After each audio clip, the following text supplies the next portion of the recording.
અન્યત્ર કહેવાનું છે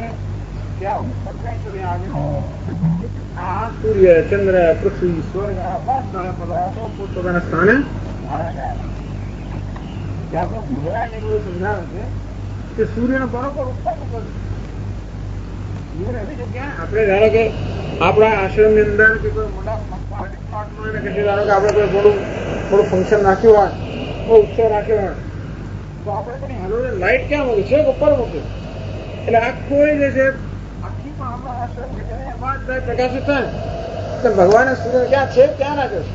નીચે રાખ્યો તો બધું પ્રકાશિત છે, ઉપર આખી પૃથ્વી આખું જગત પ્રકાશિત થાય. એના સ્થાને જળવાઈ રહ્યો છે, સુંદર એના સ્થાને જળવાઈ રહ્યો છે. અથવા આપણે જોઈએ છીએ કે આ બધા પદાર્થો પોતપોતાના સ્થાને ધારણ કરવામાં આવ્યા છે. જગતના બધા જ પદાર્થોને ધારણ કરનાર કોઈ પરિબળ છે. બસ આ ભગવાન અથવા ભગવાનનું બળ અથવા બળ રૂપમાં રહેલા ભગવાન, તો ભગવાનનું બળ બે કહી શકીએ. ભગવાનનું બળ અથવા તો બળના રૂપમાં રહેલા ભગવાન.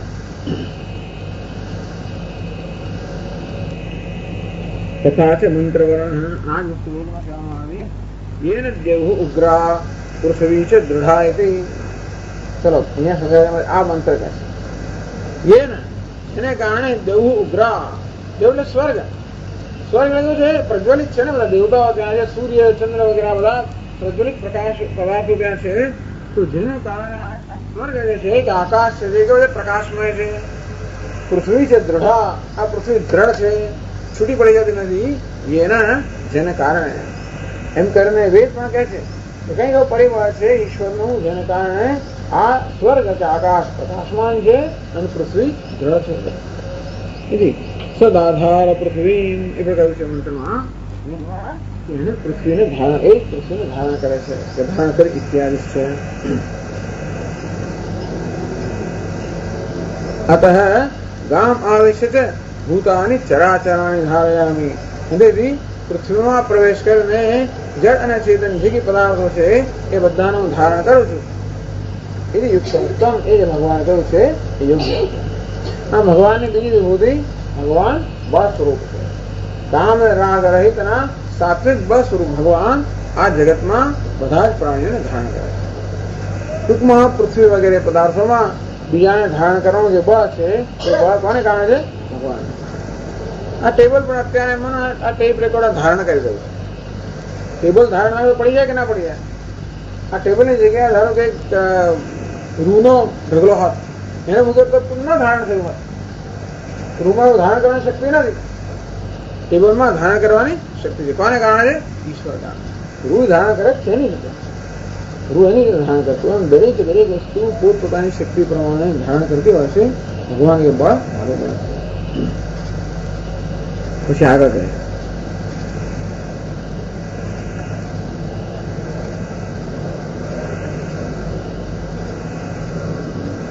કિંચ પૃથિવ્યામ જાતાઃ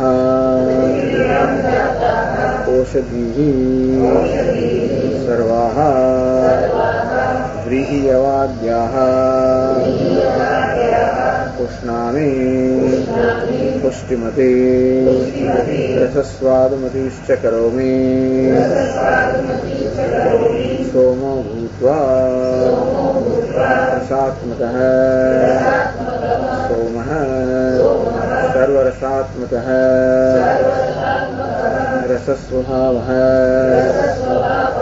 સર્વરસાનામ આકરઃ સોમઃ સહી સર્વા ઔષધીઃ સ્વાત્મરસ અનુપ્રવેશેન ઉષ્ણાદિ. કિંચ તો કે હું સર્વનો આત્મા છું, સર્વાત્મા છું એ બતાવનારું બીજું કારણ ભગવાન કહે છે. કિંચ વૈ ઔષધિ પૃથિવ્યામ જાતા ઔષધિ. આ પૃથ્વીમાં જન્મેલી બધી જ ઔષધિ છે. એટલે વૃક્ષ વનસ્પતિ આ બધું જે છે તે સર્વાહ વ્રીહિયવાદ્યાઃ. આ વ્રીહી એટલે કે ડાંગર જવ આ બધી એ જમાનામાં એ બધી ઔષધિ હતી જે સામાન્ય રીતે હોમમાં અર્પણ કરવામાં આવતી હોય દેવતાઓને. આ બધી ઔષધિ કે જે પ્રાણીઓ ખાતા હોય.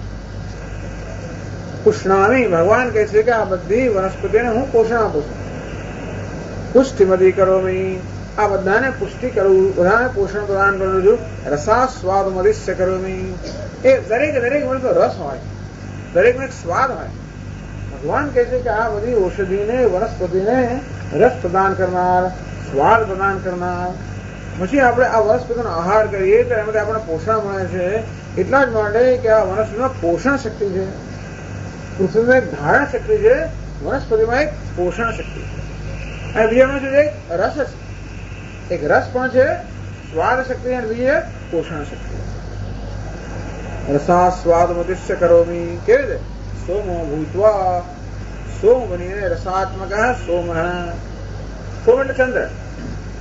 આમ સોમ તો ખબર છે ને, આપણે પેલા સોમ રસ જાણીતો છે. એટલે હવે તો આપણે ખબર છે ભાઈ સોમ રસ એ સોમ નામની કોઈ લતા એવું માનવામાં આવે છે. એટલે સોમ યાગની અંદર આ સોમ નામની લતાનો રસ કાઢીને ત્યાં દેવતાઓને અર્પણ કરવામાં આવતો હતો. પણ સોમનો અર્થ એ છે કે અમૃત રસ. એ ચંદ્ર છે તેને પણ સોમ કહેવામાં આવે છે, કારણ કે ચંદ્ર જ વાસ્તવમાં આ બધી લતાઓ જે છે વનસ્પતિ છે એને પોષણ આપનાર છે. એ હવે તો જાણે છે વૈજ્ઞાનિકો આપણને કહે કે દરેક કોઈ પણ વનસ્પતિનું કે છોડનું કષાયનો પણ ઉછેર થવા માટે આ બંને તત્વોની આવશ્યકતા છે, સૂર્ય અને ચંદ્ર. તો દરેક વનસ્પતિમાં જે પોષણાત્મક શક્તિ છે એ ચંદ્રને કારણે છે. આ બધી વનસ્પતિ વધે છે એ સૂર્યના કારણે, અને પોષણ જે છે ચંદ્રને કારણે. દરેકમાં સૂર્ય અને ચંદ્ર, પુરુષ અને પ્રકૃતિ બધાનો સંયોગ હોય છે. તો સોમ કહેવાય, સોમ સર્વ રસાત્મક, બધા રસાત્મક. કેટલા જાતના રસ છે ને, બધા ષડ રસ, ખાટો ખારો તીખો ને થૂરો ને મધુર ના બધા રસ છે. બધા રસ ક્યાંથી આવે છે? પૃથ્વીમાં. પૃથ્વીમાં ફળ બને, ફૂલ બને, વનસ્પતિ બને, જાત જાતના બધા રસ આવે પૃથ્વીમાં. એટલે પૃથ્વીમાં રસ ક્યાંથી આવે છે? કે ચંદ્રમાં. સોમ સર્વરસાત્મક, રસ સ્વભાવ, રસ જેનો સ્વભાવ છે. સર્વરસાનામ આકર, બધા રસોની જે ખાણ છે એને સોમ કહેવાય, ચંદ્ર. સહી સર્વાહ ઔષધિ સ્વાત્મ રસાનુપ્રવેશ એને પુષ્ણાદિ. આ ચંદ્ર પોતાના કિરણો દ્વારા રસની વર્ષા કરે છે, અને એ રીતે બધી વનસ્પતિમાં રસ રૂપે પ્રવેશ કરે છે. એમ કરીને બધી વનસ્પતિને રસવાળી બનાવે છે, પુષ્ટિમતી બનાવે છે, સ્વાદવાળી બનાવે છે. ભગવાન કે આપ હું જ કરું છું, જગતને પ્રકાશિત કરનાર પણ હું છું. જગતમાં જે પ્રકાશન શક્તિ કોઈ પદાર્થ માટે મારી છે, જગતને ધારણ કરનાર હું છું. અર્થાત જે કોઈ પદાર્થમાં ધારણ કરવાની શક્તિ હોય તે મારી છે, અને પોષણ કરનાર પણ હું છું. જે કોઈ જગ્યાએ પોષણની શક્તિ હોય પણ મારી છે. એટલે સૂર્યને પુરુષ અને ચંદ્રને પ્રકૃતિ, આ પ્રકારે પણ શાસ્ત્રમાં કહેવામાં આવ્યું છે, પુરુષ અને પ્રકૃતિ. એટલે પિતા અને માતા, એક વીર્ય પ્રદાન કરનાર, બીજું પોષણ પ્રદાન કરનાર, બંને ભગવાન કે છે. પછી આગળ જાય, અહમ વૈશ્વાનરો ભૂત્વા પ્રાણિનાં દેહમાશ્રિતઃ પ્રાણાપાન સમાયુક્તઃ પચામ્યન્નં ચતુર્વિધમ.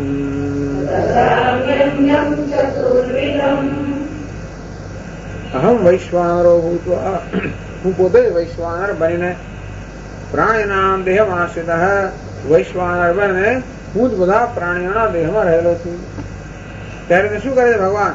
પ્રાણાપાન સમાયુક્ત, આ પ્રાણ અપાન જે વાયુ છે એનાથી સંયુક્ત થઈને, પચામી અન્નમ ચતુર્વિધમ, આ 4 પ્રકારનું અન્ન જે ખાવામાં આવે છે એ બધા જ પ્રકારનું અન્ન હું આ જઠરમાં વૈશ્વાનર બનીને પ્રાણ અપાનના સંયોગથી પચાવું છું.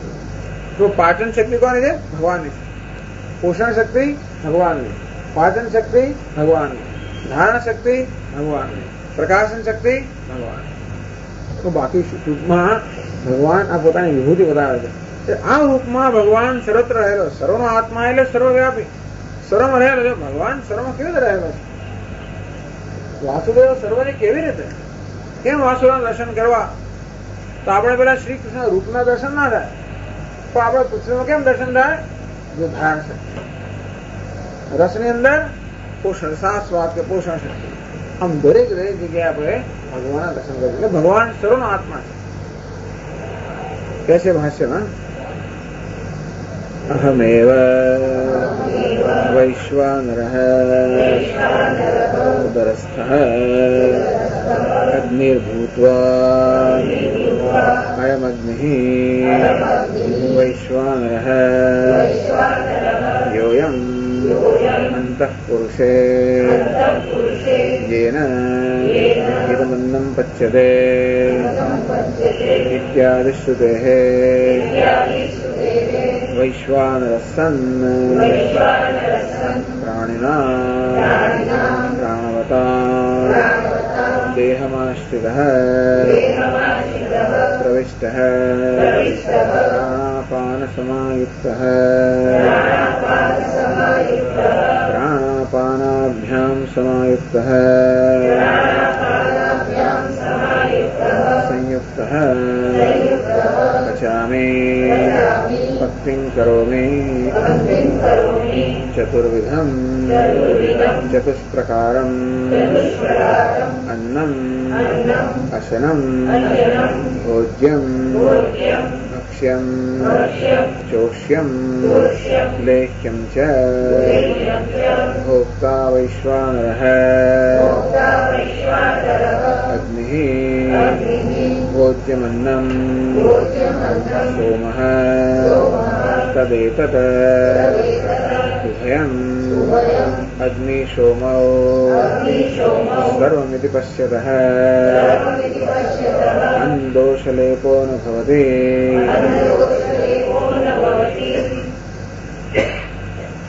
अहमेव वैश्वानरः. वैश्वानर कोने कहेवाय? એટલે ઉદરસ્થ અગ્નિ. આ વૈશ્વાનર શબ્દ તો વપરાય છે વિરાટ પુરુષ માટે, વૈશ્વાનર. અહીં વૈશ્વાનર અર્થે વિરાટ પુરુષ થતો નથી. ઉદરસ્થ અગ્નિ આ પ્રાણી માત્રના ઉદરમાં રહેલો જઠરાગ્નિ એટલે વૈશ્વાનર. અગ્નિ ભૂતવા. તો મહારાજ આપણે વૈશ્વાનર શબ્દનો જઠરાગ્નિ અર્થ કેવી રીતે કર્યો? તો એને માટે બૃહદારણ્યક ઉપનિષદમાંથી એક વાક્ય અહીંયા ઉદ્ધૃત કરે છે. અયમ અગ્નિ વૈશ્વાનર. આજે અગ્નિ છે વૈશ્વાનર. યોયમ અંતઃ પુરુષે, જે પુરુષની અંદર રહેલો છે. યેન વિલમ અન્નમ પચ્યતે, જેના વડે અન્ન પચે છે, અન્ન પકાવવામાં આવે. તો જેના વડે અન્ન પચાવવામાં આવે છે એવો પુરુષ અર્થાત મનુષ્યની અંદર રહેલો અગ્નિ છે, એ જ વૈશ્વાનર છે. ટૂંકમાં શાસ્ત્રમાં વૈશ્વાનર શબ્દ આ જઠરાગ્નિ માટે વપરાયેલો. એટલે અહમ જઠરાગ્નિ ભૂતો ભગવાન કદાચ સરળ થઈ જાય. આમ વૈશ્વાનર ભૂત, વૈશ્વાનર શબ્દ વાપરે છે. વૈશ્વાનર વિરાટ પુરુષ એવું છે ને. વાસ્તવમાં એ વિરાટ પુરુષની ઉપાસના અગ્નિ દ્વારા થતી હોય છે. શાસ્ત્રમાં વિરાટ પુરુષની ઉપાસનાઓ જે છે ને એ અગ્નિ દ્વારા થતી હોય છે. અને હિરણ્યગર્ભની ઉપાસના સૂર્ય દ્વારા થતી હોય છે. આ પ્રકારે જુદા જુદા દેવતાઓની ઉપાસના જુદા જુદા પ્રતીકથી આલંબનની થતી હોય. એટલા માટે વૈશ્વાનર શબ્દ વાપર્યો. વૈશ્વાનર વાસ્તવમાં અગ્નિ છે. ઉષાવા અશ્વસ્મેધ્યસ્થ શિરઃ સૂર્યચક્ષુ વાદઃ પ્રાણઃ વ્યાત્તમગ્નિર્વૈશ્વાનર. અગ્નિ જે છે એ જ વૈશ્વાનર. એટલે વૈશ્વાનર અર્થાત વિરાટ પુરુષ, એની ઉપાસના અગ્નિ દ્વારા થતી હોય. એટલે અગ્નિનું વૈશ્વાનર એક જ ત્યાં ગણવામાં આવે છે. એટલે કે અયમ અગ્નિ વૈશ્વાનર. યોયમ અંતઃ પુરુષે, જે આ પુરુષ અર્થાત પ્રાણીના અંદર છે, અંતરમાં છે. જેને ઇદમ અન્નમ પચ્યતે, જેના વડે અન્ન પચાવવામાં આવે છે એ અગ્નિ વાસ્તવમાં વૈશ્વાનર છે. ઇત્યાદિ શ્રુતે વૈશ્વાનર સન એટલે જઠરાગ્નિ બને. પ્રાણીનામ દેહમ આશ્રિત, પ્રાણીનામ પ્રાણવતામ દેહમ આશ્રિત પ્રવિષ્ટ. ટૂંકમાં આ અગ્નિ રૂપે બધાના દેહમાં અમે પ્રવેશ કરેલો છે. ત્યાં જઈને શું કરું? ટૂંકમાં બધાના ઉદરની અંદર ભગવાન જઠરાગ્નિ રૂપે વિરાજમાન. તો ઉપનિષદમાં આ પ્રકારની ઉપાસના આવતી હોય છે. છાંદોગ્ય ઉપનિષદ વગેરેમાં આવી ઉપાસના આવે કે આપણા જઠરની અંદર જે અગ્નિ છે એ અગ્નિ પર ધ્યાન કરવું. અથવા જ્યોતિ છે અગ્નિ, એના પર ધ્યાન કરવું અને એમાં ભગવાનનો આરોપ કરવો કે આ ઈશ્વર છે. આ પ્રકારે ધ્યાન કરવાની, ઉપાસના કરવાની પદ્ધતિમાં આપેલી છે. જેથી જઠરાગ્નિ તો ઘણા લોકો, ઘણા મહાત્માઓ પણ ધ્યાન કરતી વખતે પોતાનું ધ્યાન આ ઉદરની અંદર જે છે ને ત્યાં આગળ નાભી સ્થાનમાં કેન્દ્રિત કરવાનું. ઘણા હૃદય સ્થાનમાં કેન્દ્રિત કરે, ઘણા નાભી સ્થાનમાં કેન્દ્રિત કરે, ઘણા વૈયા ધ્રુવ મધ્યમાં કેન્દ્રિત કરે. આ પ્રકારે પણ આ નાભીમાં પણ કેન્દ્રિત કરવાની પ્રથા છે. ભગવાન કહે છે કે હું અન્ન પચાવું છું ત્યાં બેઠો બેઠો. કેવું અન્ન પચાવું છું? અગ્નિ એકલો અન્ન એકલો પાળી ના શકે. અગ્નિ ક્યારે પાળી શકે? એને પ્રાણવાયુ મળે ત્યારે. માત્ર અગ્નિ હોય અને પ્રાણવાયુ ન હોય. ધારો કે આપણે શૂન્યાવકાશની અંદર એક દીવાને મૂકી દઈએ તો થોડી વાર દીવો ઉલવાઈ જાય, એટલા જ વળવાને પ્રાણવાયુ પ્રાપ્ત થતો નથી. એ તદ્દન નિવાત એટલે તદ્દન વાત વગરનો જરાય વાયુ વગરનો પ્રદેશ હોય તો દીવો ન ટકી શકે. વાયુ વગરનો અર્થ થાય કે વાયુના ઝોલા વગરનો પ્રાણવાયુ મળવો જોઈએ. તો આ જઠરની અંદર પણ રહેલો અગ્નિ ક્યારે બાળી ક્યારે શકે? એને પ્રાણવાયુ મળે ત્યારે.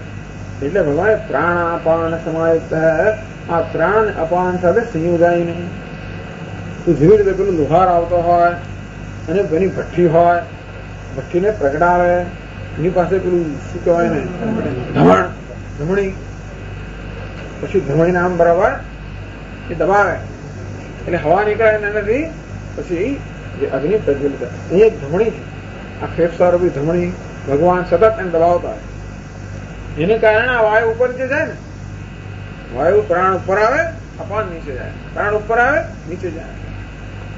ઉર્ધ્વમ પ્રાણમન્નયતિ અપાનમ પ્રત્યગસ્યતિ.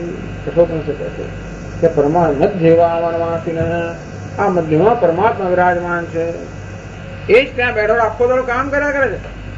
ભગવાન જયારે એમ કહે કે દુનિયાએ કામ કરવું જોઈએ કે હું કામ કરું ને,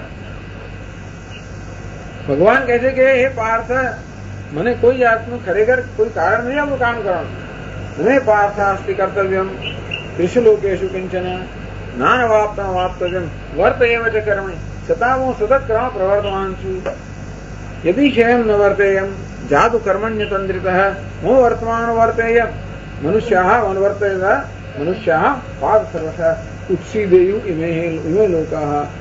હું જો સતત કામ ના કરું તો આ જગત નષ્ટ થઈ જાય. હવે ત્યાં બેઠો આખો ફેફસા ન ચલાવે, ધમણી ન ચલાવે કે તો શું થાય? એ સૂર્ય રૂપમાં બેઠો કામ કર્યા કે શું કરે છે? જગતને શોષા કરે, વાયુમાં વાદળમાં રૂપાંતર કરે, બેઠું કામ કર્યા જ કરતો. હવે ખબર પણ ના પડે, વાયુના રૂપમાં કામ કર્યા કરે. એક વાદળ એથી ત્યાં લઈ જાય, સતત કામ કર્યા કરે છે ને. નદીના રૂપમાં કામ કર્યા કરે, પાણી એથી ત્યાં લઈ આવે. બેસને તો નહીં, ત્યાં છે પહાડના ઉપર હોય તે કઈ લઈ આવે. ત્યાં પ્રાણીનો માયા વાયુને પણ લઈ આવે, દુર્ગંધ લઈ જાય, સુગંધ લાવે, જ્યાં જેટલું કર્યા કરતો હોય છે. સતત કામ કર્યા જ કરતો હોય છે. કોઈ પ્રકારની કોઈ નોંધ ના લે તો પણ, એની કોઈ કદર ના કરે તો પણ, અને એ કોઈ પ્રકારની અપેક્ષા રાખ્યા વગર. કેમ? કારણ કે જગતમાં જે બધા પ્રાણીઓ છે એ બધા પ્રાણીની કાળજી થવી જોઈએ.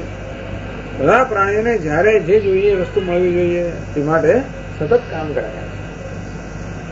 એટલું નહીં, દેખાય નહીં એટલે પણ પૃથ્વીમાં રહીને જગતને ધારણા કરે છે. દેખાય નહીં આપણને. સૂર્યમાં રહીને જગતને પ્રકાશિત કરે છે.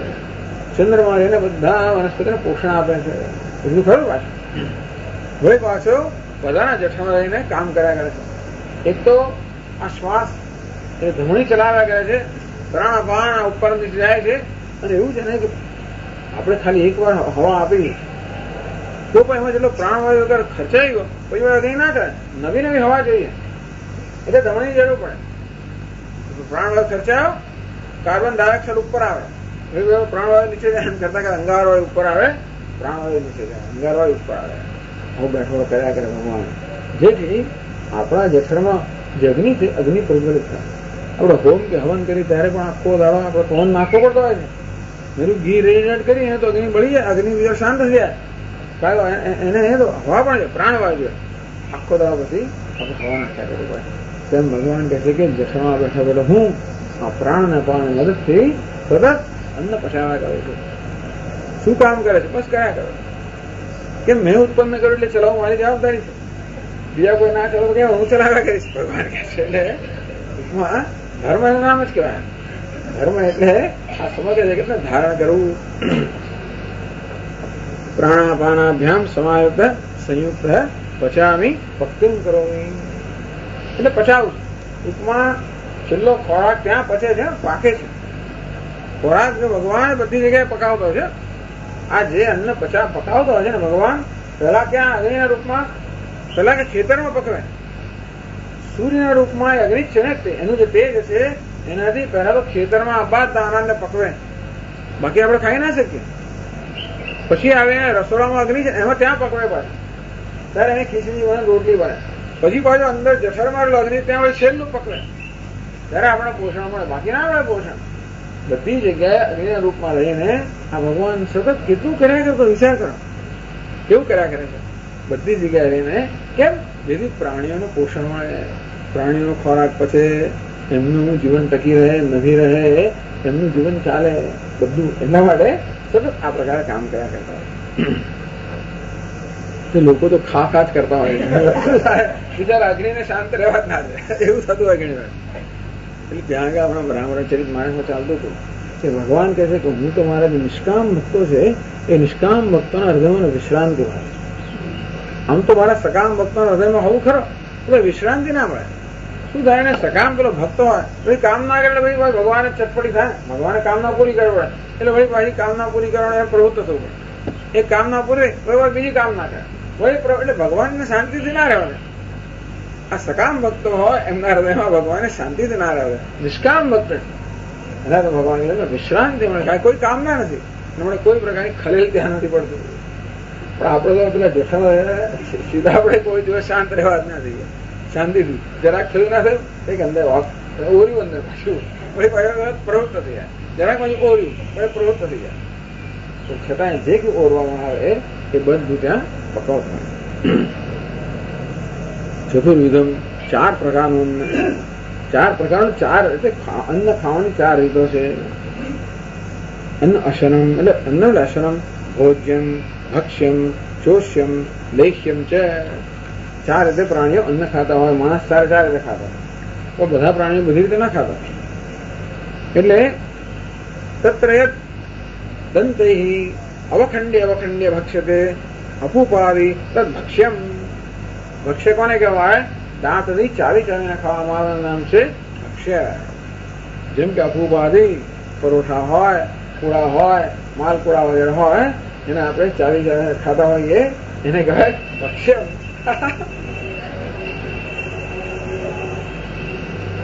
યદ્ કેવલમ જીહ્વયા વિલોડ્ય નિગીર્યતે સુપૌદનાદિ તદ ભોજ્યમ.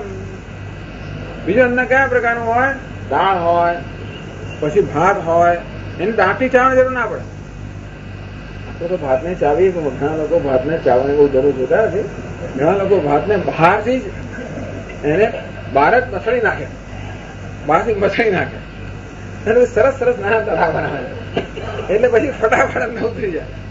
અંદર એક ભાતના દાણાને ચાવીને ખાતા બહુ વાર લાગે ને, પણ ભાત ખાતા વાળા આટલું જ ભાત ખાવાનું તમારે વધારે ભાત ખાવાનો હોય, દરેક ચાવી જવાનું તો કલાક થઈ જાય, એટલે બહાર જ એને મસળી નાખવામાં આવે.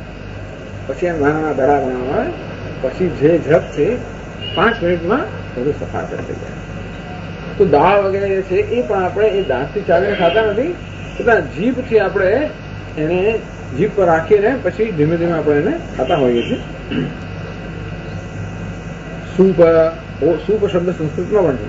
સૂપ એટલે દાળ, ઓદનાવી એટલે ભાત વગેરે જે છે જેને બહુ એ ચાવવાની જરૂર ના પડે એ પ્રકારના અન્નને તો કે એને ભક્ષ્ય કહેવામાં આવે છે. ભક્ષ્યને ભોજ્ય કહેવામાં આવે છે. યત્તુ જીહ્વાયામ નિક્ષિપ્ય રસાસ્વાદેને નિગીર્યતે. જે માત્ર જીભ પર આપણે મૂકીને રસાસ્વાદે એટલે ગળવામાં આવે, ચાટવામાં આવે. સ્ટોરમાં દ્રવીભૂત ગુળ રસાલ શિખરિણ્યાદિ એટલે ગોળ ખાવાનો ગોળ દ્રવીભૂત. ગોળમાં સરળ મધ હોય, પછી ગળેલો ગોળ હોય, શ્રીખંડ હોય, આ બધું જે હોય એ છે એ આપણે શું કરીએ? જીભથી ચાટીને ખાતા હોઈએ છીએ. અને લેખ્ય કહેવામાં આવે એટલે આપણે દવામાં લેખ્ય આપતા હોય છે, પેલું ચ્યવન પ્રાશાવલેહ, ચ્યવન પ્રાશ હોય છે એ પણ જીભથી ચાટવા. યત્તુ દંતૈ નિષ્પીડ્ય રસાંશમ નિગીર્ય અવશિષ્ટમ ત્યજ્યતે યથા ઇક્ષુદંડાદિ તચ્ચોષ્યમિતિ ચૂસવાનું. જેમ કે શેરડી આપણે લઈએ, દાંતથી બરોબર દબાવીએ અને રસને આપણે ચૂસી જઈએ, બાકીનો ભાગ ફેંકી દઈએ. કેરી દાંતથી દબાવીને રસ ચૂસીને ટૂંકમાં ચૂસવાનું, ચાટવાનું, ગળવાનું અને ચાવવાનું, આ 4 રીત છે ભોજન. અને ચતુર્વિધ અન્ન કહ્યું. નહીં તો અન્ન તો અનેક પ્રકારનું હોય, પણ આ પ્રકારે ચતુર્વિધ અન્નમ તુક પચામી આ ભક્તિમ કરોમી, આ બધાને હું ભગવાનને પચાવું છું.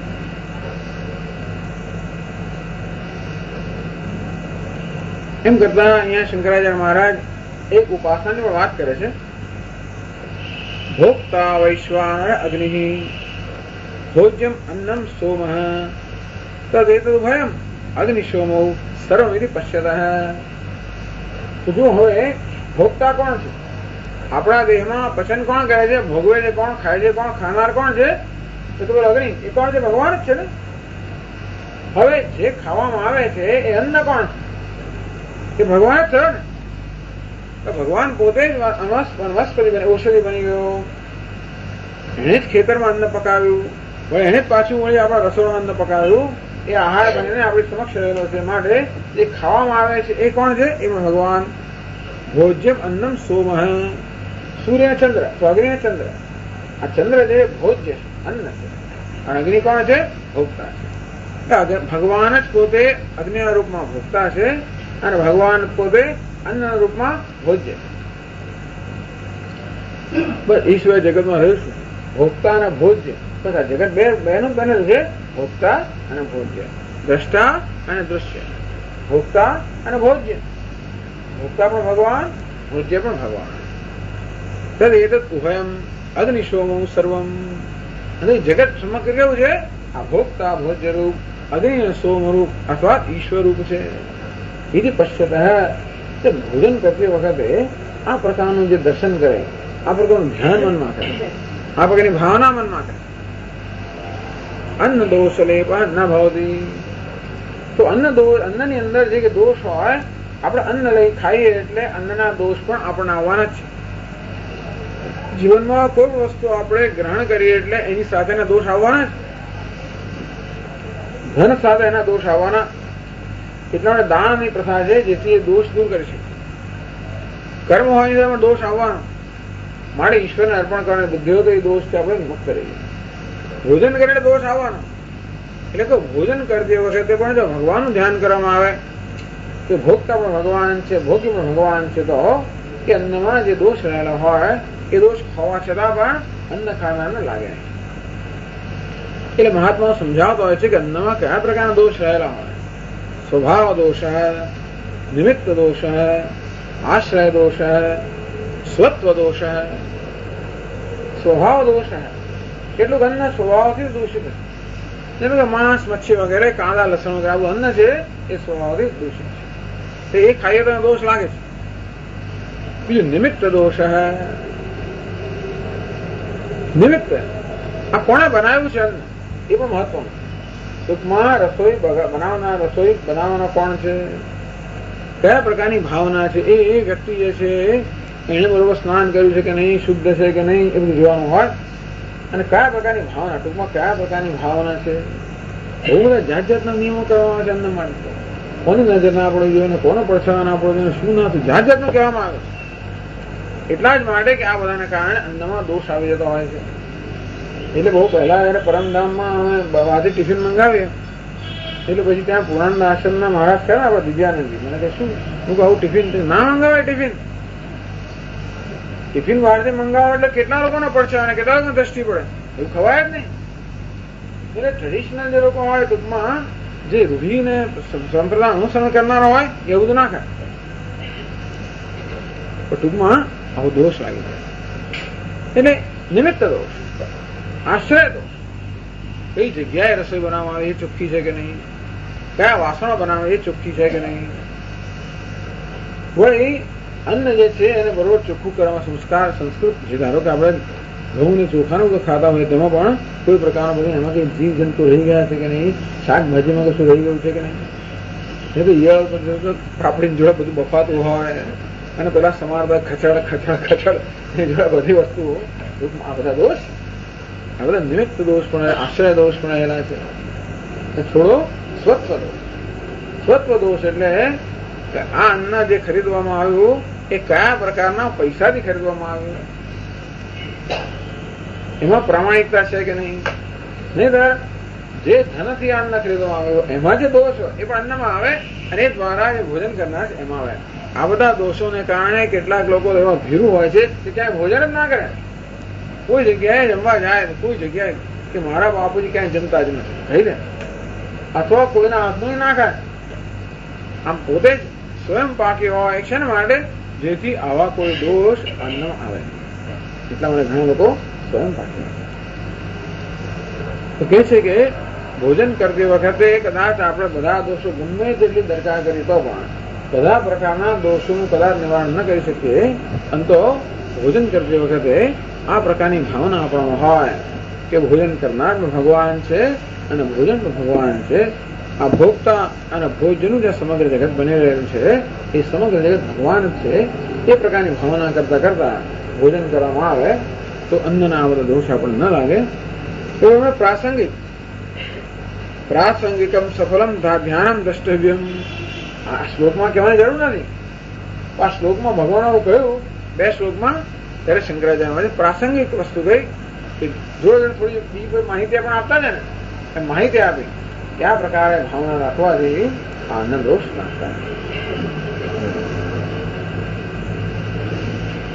ઓમ પૂર્ણમદ પૂર્ણમિદં પૂર્ણાત પૂર્ણમુદચ્યતે પૂર્ણસ્ય પૂર્ણમાદાય પૂર્ણમેવાવશિષ્યતે.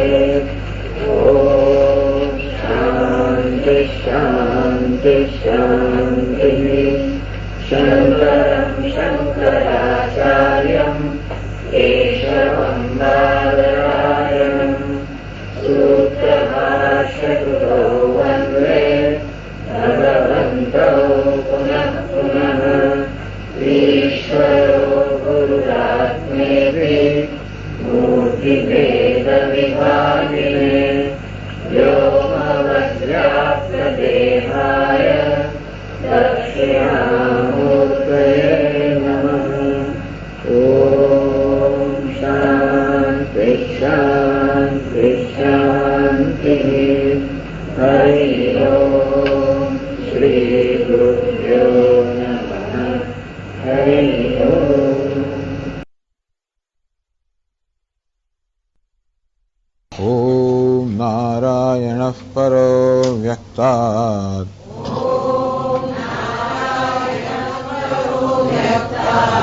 અંડમવ્યક્તસંભવम्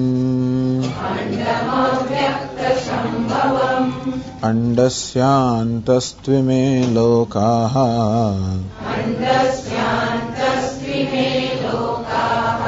સપ્તદ્વીપા ચ મેદિની. ચાગ્નૌ તત્તેજો વિદ્ધિ મામકम् રામાવિશ્ય ચ ભૂતાની ધારયામ્યહમોજસા. પુષ્ણામિ ચૌષધીઃ સર્વાઃ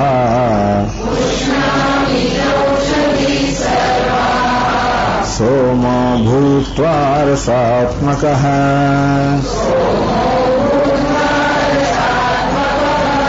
અહં વૈશ્વાનરો ભૂત્વા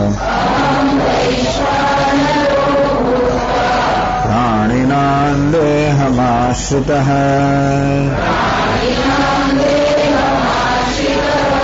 પ્રાણાપાનસમાયુક્તઃ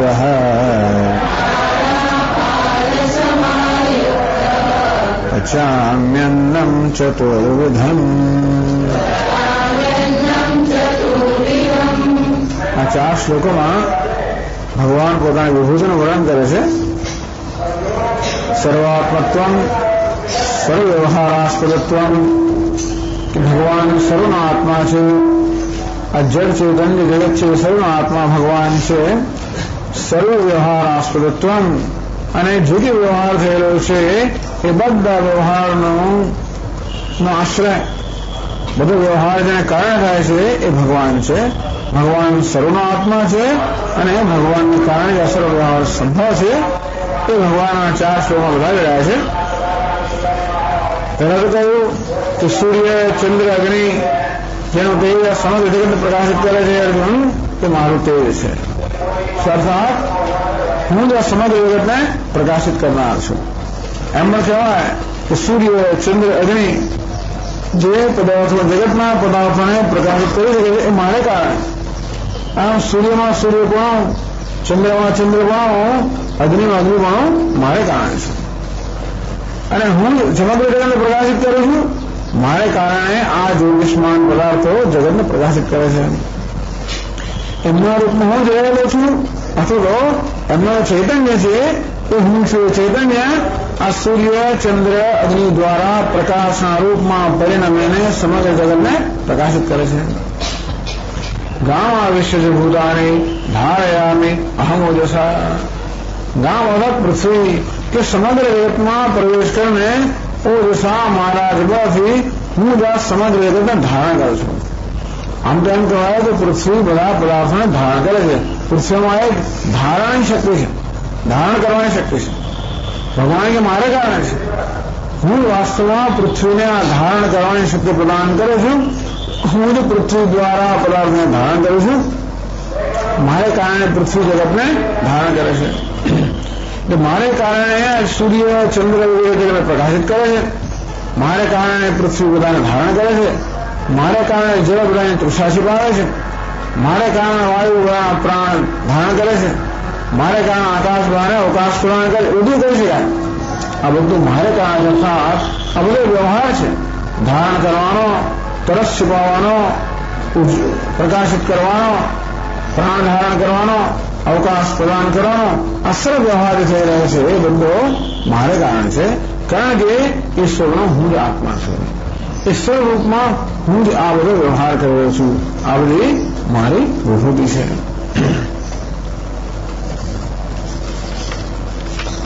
અહમ વૈશ્વાનરો ભૂતવા પ્રાણીનામ દેહમાશ્રિત.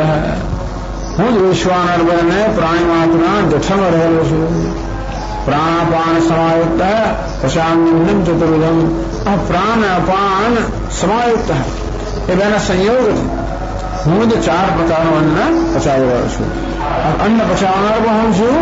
અને પુષ્ણામી ચ ઔષધિ સર્વા સોમો ભૂતવા રસાત્મક. આ સોમ અર્થાત ચંદ્રમાં રસાત્મક રસ પ્રદાન કરવાની શક્તિ છે. જે આ વનસ્પતિમાં પ્રવેશ કરીને વનસ્પતિને પોષણ પ્રદાન કરે છે, રસ પ્રદાન કરે છે, સ્વાદ પ્રદાન કરે છે. તો વનસ્પતિમાં જે પોષણ શક્તિ છે, સ્વાદ છે, જે રસ છે, એ બધું ભગવાન કહે છે કે એ સોમ અર્થાત ચંદ્રને કારણે છે. હું જ્યાં ચંદ્ર બનેલો છું, હું જ્યાં રસ સ્વરૂપ રસાત્મક ચંદ્ર બને આ પ્રકારે વનસ્પતિને સ્વાદ પ્રદાન કરું છું, પોષણ શક્તિ પ્રદાન કરું છું, રસ પ્રદાન કરું છું. અર્થાત જગતમાં આહાર છે તે પણ હું જ છું. આહારને પચાવનાર જે વૈશ્વાનર છે તે પણ હું જ છું. તો ગમે તે કરો, કઈ જરૂર નહીં પડવાનું. બધું કામ બંધ કરો, ઈશ્વર થયો નથી. બાકી ગમે તો બંધ કરો. અમે વાયુ બંધ કર્યું જ છે ને. અચ્છા, કઈ વાંધો નહીં. ચાલો, બધું ભગવાન શું કરવાના છે. આમ 14 શ્લોક પૂરા થયા. હવે 15મા શ્લોક છે સર્વાત્મત્વેન સર્વવ્યવહારાસ્પદત્વમ ઈશ્વરસ્ય. 15મા શ્લોકમાં ભગવાને બીજું કારણ બતાવે છે કે કેવી રીતે ભગવાન સર્વના આત્મા હોવાને કારણે સર્વ વ્યવહારનો આશ્રય છે. તો 15મા શ્લોકમાં કહે છે સર્વસ્ય ચાહમ હૃદિ સન્નિવિષ્ટઃ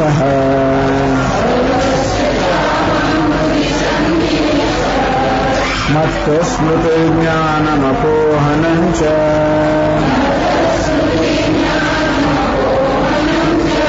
વેદોશ્ચ वेदैश्च सर्वैरहमेव वेद्यः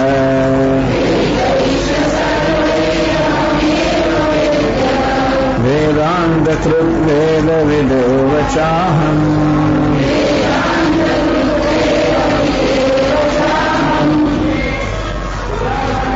सर्वस्य च अहम सर्वस्य च हृदय अहम सन्निविष्टः प्राणी मात्र हृदयમાં મેં પ્રવેશ કરેલો છું સૈષ એહ પ્રવિષ્ટઃ આનખાગ્રેભ્ય ભગવાનને કે ઉપનિષદ છે એ પરમાત્મા અહીં પ્રવેશ કર્યો છે આનખાગ્રેભ્ય નખના અગ્રભાગ સુધી એ પરમાત્માએ અહીં પ્રવેશ કર્યો છે તેથી નખના અગ્રભાગ સુધી આ દેહમાં ચેતનતા છે सर्वस्व चाम बुद्धि सन्निविष्ट बधाना हृदयમાં મેં પ્રવેશ કરીને હું ચરણ હૃદયમાં રહેલો છું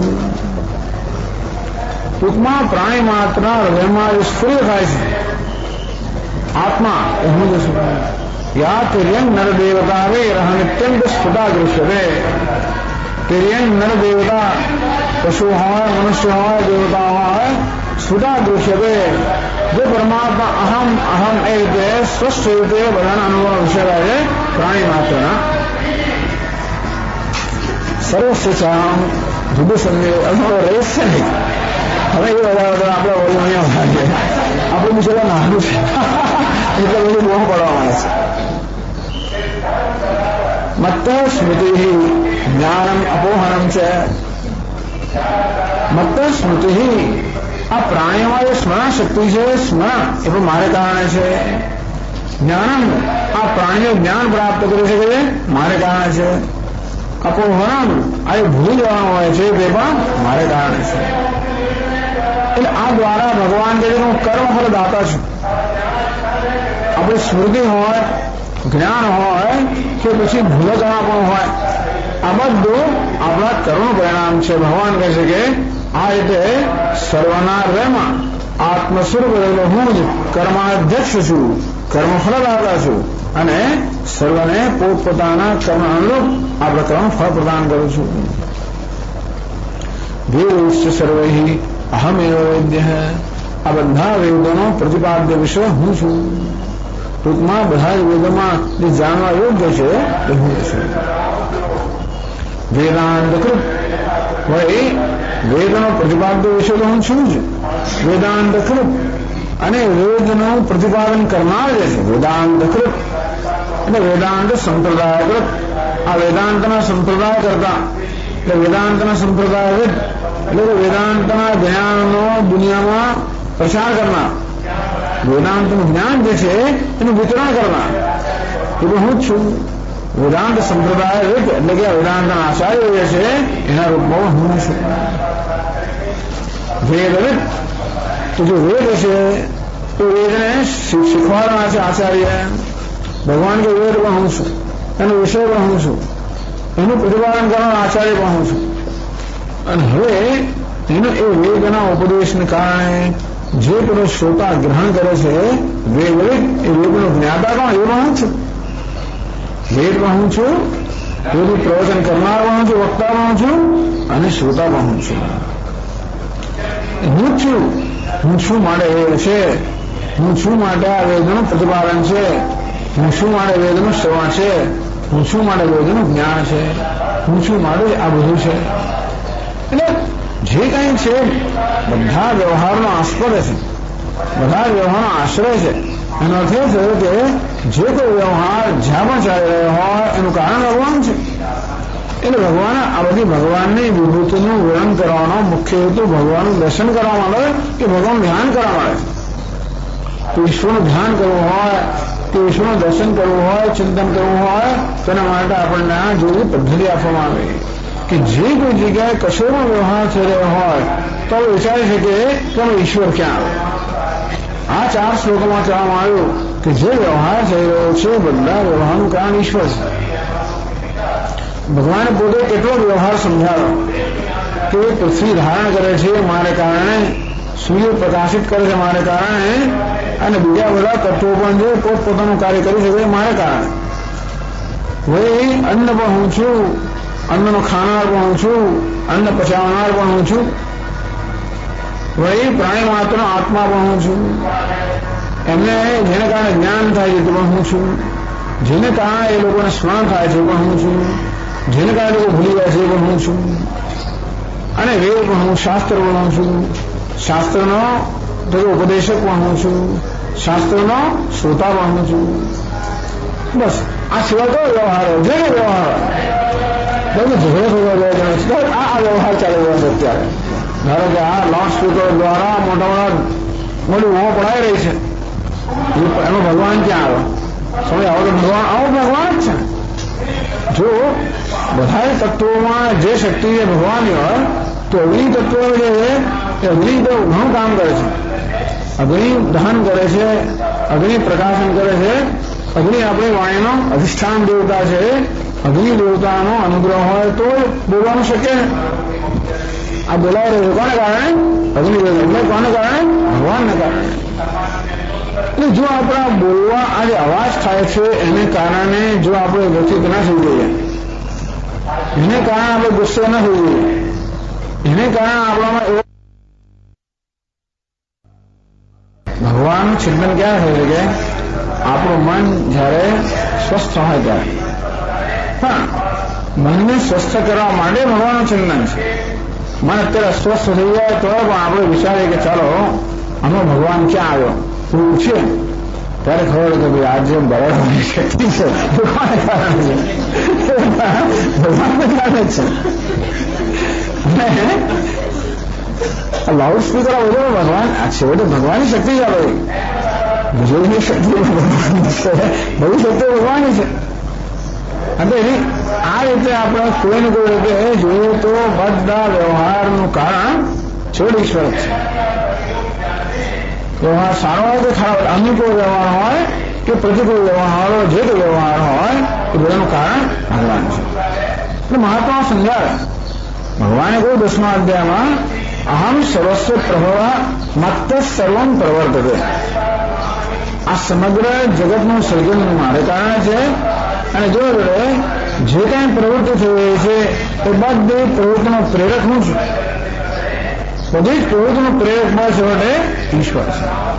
એટલે પ્રવૃત્તિ તરફ નજર ના રાખીએ, પ્રવૃત્તિની આપણે બહુ દરકાર ન કરીએ, એના પ્રેરક તરફ નજર રાખીએ. એવું ક્યારે થાય? પ્રવૃત્તિના પ્રેરકનું ચિંતન ક્યારે કરી શકીએ? જ્યારે પ્રવૃત્તિ પ્રત્યે આપણે ઉદાસીન હોય ત્યારે. પ્રવૃત્તિ જો આપણે વિક્ષિપ્ત કરી નાખતી હોય તો પછી એના પ્રેરકનું ચિંતન ના થઈ શકે.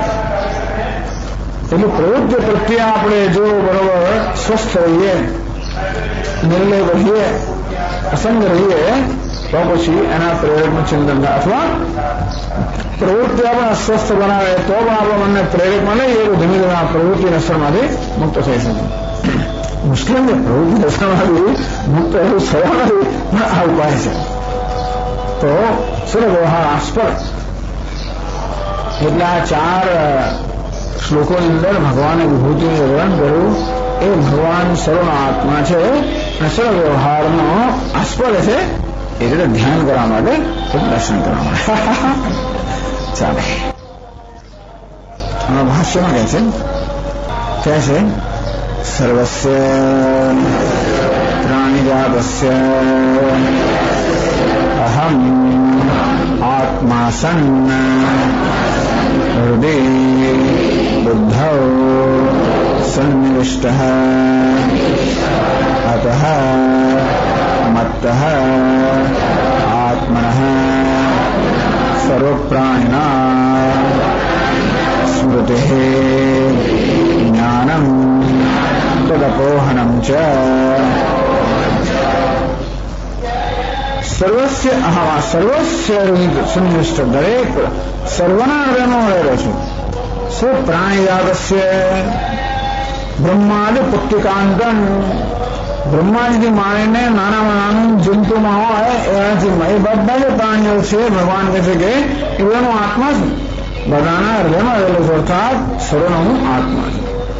એ રીતે કારણ કે એમ કહી શકાય કે હૃદયની અંદર અહમ એ પ્રકારે આત્મતત્વ જે સ્વરૂપ હોય છે ને, પ્રાદસ્મરામે હૃદય સંસ્ફુરત આત્મતત્વ. તો હૃદયની અંદર અહમ એ રીતે જે સ્ફુરિત છે આત્મા, ભગવાન કહે છે કે હું જે પ્રત્યેકના હૃદયમાં આત્મરૂપે સ્ફુરી રહ્યો છું. આત્માસમ હૃદય બુદ્ધો સન્નિવિષ્ટ.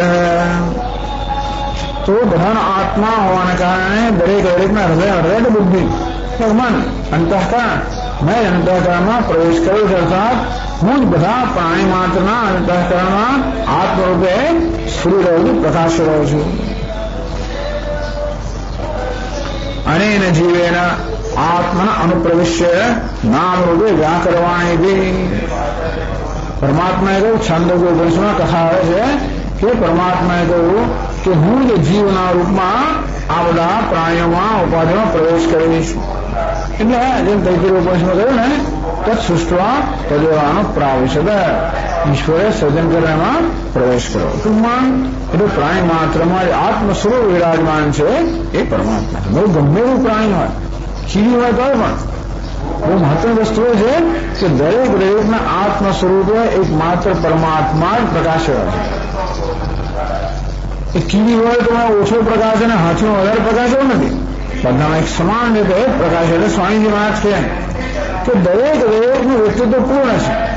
નાનું બાળક કહેવાય ને, છતાં પણ એનામાં જે હું પણાનો ખ્યાલ છે એ પૂર્ણ ખ્યાલ છે. તો હું પણાનું તો અધૂરત નથી. કીડી પણ જો હું કહેતી હોય તો એમ હું પણાનો ખ્યાલ હોય પૂર્ણ છે. ગમે તો મોટો માણસ હોય, નાનો માણસ હોય, ગમે તો હોય, પણ દરેકનો હું પણાનો જે ખ્યાલ છે એમાં કોઈ ફેરફાર નથી. પછી આપણે એમાં વિશેષતા ઉમેરેલી ફેરફાર થાય. બાકી હું પણાનો પૂર્ણ ખ્યાલ પ્રાણી માત્રમાં છે.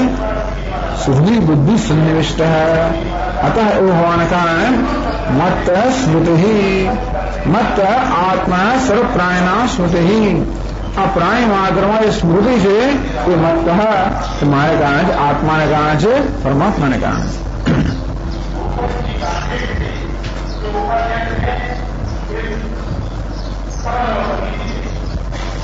આત્મતયા બુદ્ધો સન્નિવિશિષ્ટત્વમ તદ્ગુણદોષાણામ અશેષન દૃષ્ટિત્વમ.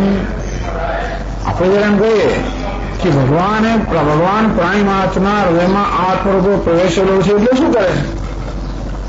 તો કે આ સન્નિવિષ્ટત્વમ એટલે તદ્ગુણદોષાણામ અશેષન દૃષ્ટિત્વમ. ભગવાન પ્રાણી માત્રમાં પ્રવેશેલો હોવા છતાં પણ કોઈ પણ ઉપાધિના ગુણ કે દોષથી જરા લેપાયમાન થતો નથી. અંદરથી બધા ગુણ અને દોષ તો ઉપાધિમાં રહેલા છે. એ બધા ગુણ દોષનો દ્રષ્ટા સર્વ અલિપ્ત એ જ પરમાત્મા સર્વના આત્મા છે. નલિપ્તે ચાક્ષુષે બાહ્ય દોષહી એકસ્તથા સર્વભૂતાંતરાત્મા ન લિપ્યતે લોક દુઃખે ને બાહ્ય. કઠોપનિષદ કહેવામાં આવ્યો કે એક પરમાત્મા પ્રાણી માત્ર અંતરાત્મા સદામાં એ પ્રાણીઓના ગુણ કે દોષથી કે સુખ દુઃખથી જરા લેપાયમાન થતો નથી. અંદર હોવા છતાં બહાર છે. બાહ્ય અંદર હોવા છતાં બહાર છે. અંદર કેમ કહેવામાં આવ્યું? એટલે આપણે માનીએ કે આત્મા અંદર છે. તદેયતિ તન્નયતિ તદ્દૂરે તદુઅંતિકે તદસ્ય સર્વસ્ય તદંતરસ્ય સર્વસ્ય તદુ સર્વસ્યાસ્ય બાહ્યતઃ. એ સર્વ જગતની અંદર પણ છે અને જો બહાર છે. એનો અર્થ એ કે ખરેખર તો પરમાત્મા અંદર અને બહાર એ પ્રકારના ખ્યાલથી મુક્ત છે.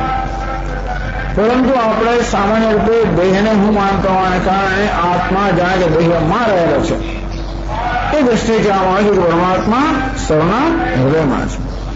એમ નહીં માનવાનું કે પ્રાણી માત્ર હૃદયમાં હોવાને કારણે એ બિચારો સંકોચાઈ ગયો તો હૃદયમાં હોવાને કારણે હૃદયના ગુણ દોષથી લેપાયમાન થયો તો કે નહીં. વાસ્તવમાં હૃદયમાં જે ગુણ દોષ છે બધાનો દ્રષ્ટા છે, નિર્લોક છે, અસંગ છે.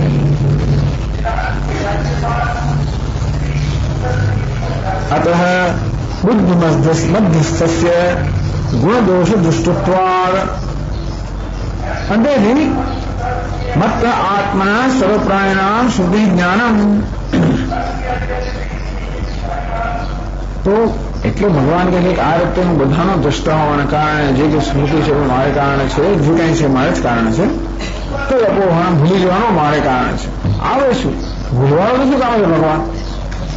તો સમજાવે છે આગળ मत्तः सर्वकर्माध्यक्षात् जगत यंत्र सूत्रधारा मत्तः मुझे सर्वकर्म श्वेतासुर उपनिषद में कहते एको देव सर्वभूतेषु गूढ़ः कर्माध्यक्ष सर्वव्यापी सर्वभूतांतरात्मा कर्माध्यक्ष सर्वभूताधिवास सर्वभूतांतरात्मा कर्माध्यक्ष सर्वभूत अधिवास है। तो भगवान कर्मण अध्यक्ष है, कर्मण साक्षी है। देखो जो सर्व कर्मण अध्यक्ष है जगत में सूत्रधार है 18वां अध्याय में कैसे अहमात्मा गुणादेश सर्वभूताशय स्थित है। अच्छा ये तो 10वां अध्याय में तो पहला कैसे ईश्वर सर्वभूतानां हृदयशे जनतिष्ठति भ्रामयन् सर्वभूतानि यंत्रारूढ़ानि माया। जगत में सूत्रधार છે जगत में सूत्रधार आत्मरूपे प्राणी मात्र अंतમાં રહેલો છે અને તેની એ કર્મફળદાતા હોવાના કારણે જે જે સ્મરણ છે જ્ઞાન છે બધું કર્મફળ હોવાના કારણે એને પ્રદાન કરનાર એ જ છે। प्राणायाम श्री ज्ञानयो तो उपाय श्री घोरहीनत्व घोर वैषम्यम। तो હું આમ કહેતા હોય કે ભગવાન આપ પક્ષપાત કરનાર લાગો છો। કેટલાની સ્મરણ જેવી સરસ હોય છે ફટફટી આવી જાય અને આપણે એક શ્લોક યાદ કરવો હોય તો 15 દાડા સુધી યાદ રાખવો હોય ના રહે ભાઈ 2 દિવસ ના કરે ભૂલી જવાય।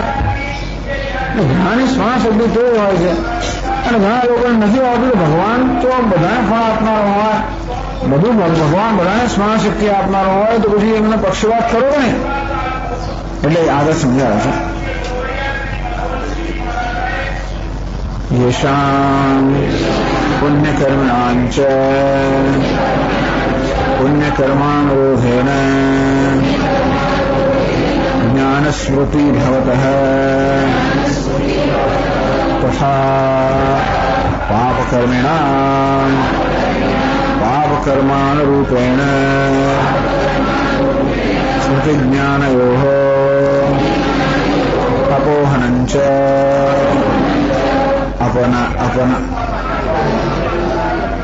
अपायनम अपगमनम च। तो હું નથી કે હું પક્ષપાત કરું છું। જેનામાં સ્મરણ શક્તિ સારી છે જેને ફટાફટ જ્ઞાન થાય છે જ્ઞાન એટલે એવું છે ને કે આ શબ્દ સ્પર્શ રૂપ સુગંધ આપણે ઇન્દ્રિયોમાં પણ જયારે સાવધાની હોય તેજ સુતા હોય જગતના પદાર્થોનું જ્ઞાન થાય ये सर्व वस्तुओं जल्दी समझ पड़े ग्रहण शक्ति सारी है। ये शाम पुण्य कर्मिणाम जो पुण्य कर्मानुरोध है ना तो आ બધું પુણ્ય કર્મ પરિણામ છે એવું કહી શંકરાચાર્ય। આપણને પાકડી વસ્તુ યાદ આવવી આસ્થાનું ગ્રહણ કરવાની સૂક્ષ્મતા હોવી અને એ સિવાય પણ સાવધાની હોવી જેથી જગતના પદાર્થોનું જ્ઞાન આપણને થયું। આ બધું પુણ્ય કર્માનુરોધેને પુણ્યકર્મને કારણે છે। આમ જ્ઞાન અને સ્મૃતિ એ પુણ્યકર્મનું પરિણામ છે। એમ કહેવાય ખરું કે ભગવાન પણ જ્ઞાન પ્રદાન કરનાર છે સ્મરણ શક્તિ પ્રદાન કરનાર છે પણ ભગવાન એ માટે આપણા પુણ્યકર્મના આધારે પ્રદાન કરતો હોય છે।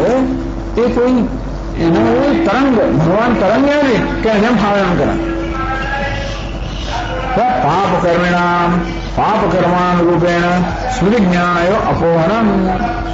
અને પછી જે લોકો યાદ રાખી શકતા નથી ભૂલી જવાય જ્ઞાન હોય પણ જતું રહે સ્મૃતિ હોય તો પણ જતી રહે એ કોને એ પણ કર્મફળનું પરિણામ છે। એ કોને કારણે છે પાપ કર્મિણા પાપ કર્માનુરોધેન।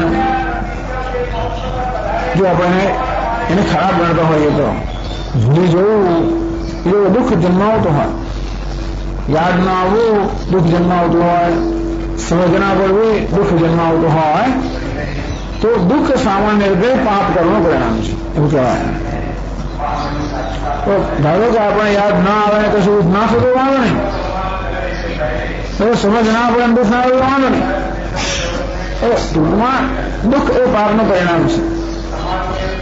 યાદ નહીં બધું નથી રહેતું થોડું સમજ ના પડે નથી પડી ધારો કે એટલે એનો છે નહીં કે આપણે કશી દરકાર જ કરતા નથી પડતી તો ભલે ના પડે એવું નહીં કહેવા માંગતા।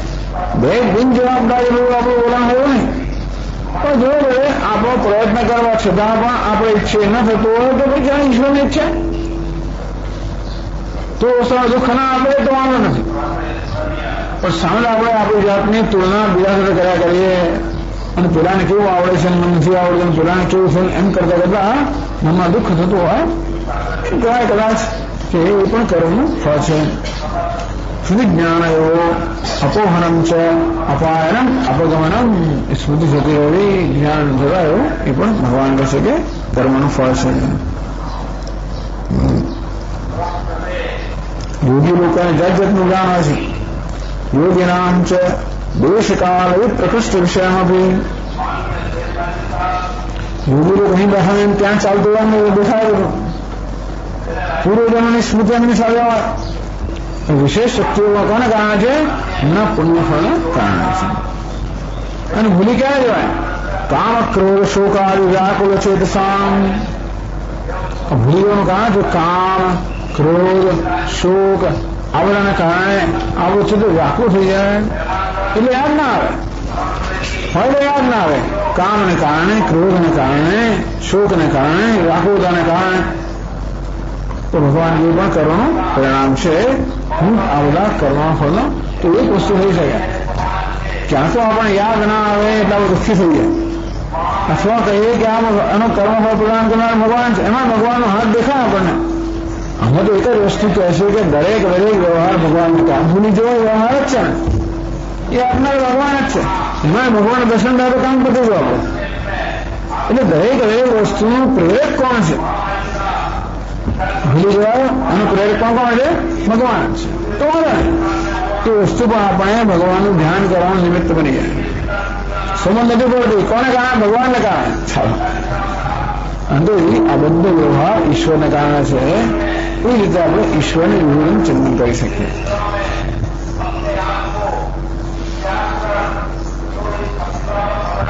ધર્માધર્માભ્યામ વિચિત્રમ કુર્વતઃ ન ઈશ્વરસ્ય વૈષમ્યમ. ટૂંકમાં જીવનની અંદર જે વિષમતા દેખાય છે અસમાનતા દેખાય છે એનું કારણ કર્મ બધાના જુદા હોવાના કારણે એ દરેકનું વ્યક્તિત્વ બધું જુદું હોય છે. ટૂંકમાં ઈશ્વરનો પક્ષપાત નથી. આ કર્મની વિષમતાને કારણે જગતમાં વિષમતા છે.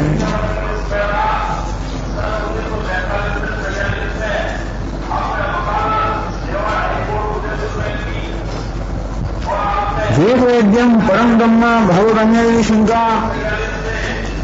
એ કોઈ કે આ તો બરોબર છે તો વેદની અંદર એનું પ્રતિપાદન કરવામાં આવ્યું છે એ જે બ્રહ્મ છે એ આ પરમાત્મા કદાચ જુદું ક્યાં થયું? ભગવાને આ બધું કહ્યું પોતાની આટલી વિરુદ્ધને વર્ણન કર્યું તો ભગવાને તો આપણને કહ્યું વેદની અંદર એનું પ્રતિપાદન કરવામાં છે પરમ બ્રહ્મ એ જુદું આ ઈશ્વર કરતા એક જ ભગવાન એ પણ હું છું. એવમ સ્વસ્થ જીવરૂપતા ઉત્તવા બ્રહ્મરૂપતામાં એમ કહેવાય કે આટલા પહેલી પંક્તિમાં ભગવાન કહે છે કે સર્વ જીવના રૂપમાં હું જ છું અને બીજી પંક્તિમાં કહે છે કે હું બ્રહ્મ છું. આગળ કહે છે વેદૈસ્ય સર્વૈઃ અહમેવ પરમાત્મા વેદ્યઃ વેદિતવ્યઃ વેદાંતકૃત વેદાંતાર્થ સંપ્રદાયકૃત ઇત્યર્થઃ વેદવિદ વેદાર્થવિદેવ ચાહમ. તો કે વેદૈઃ સર્વૈઃ અહમ એવ વેદ. હું પરમાત્મા છું જેનું પ્રતિપાદન બધા વેદ કરે છે. કેમ? વેદમાં તો કેટલા દેવોનું પ્રતિપાદન છે. ઇન્દ્રમ મિત્રમ વર્ણમગ્નિમાહુ અથો દિવ્યસ્ય સુપર્ણો ગરુત્માન. વેદમાં તો અનેક બધા દેવતાઓના નિરૂપણ છે.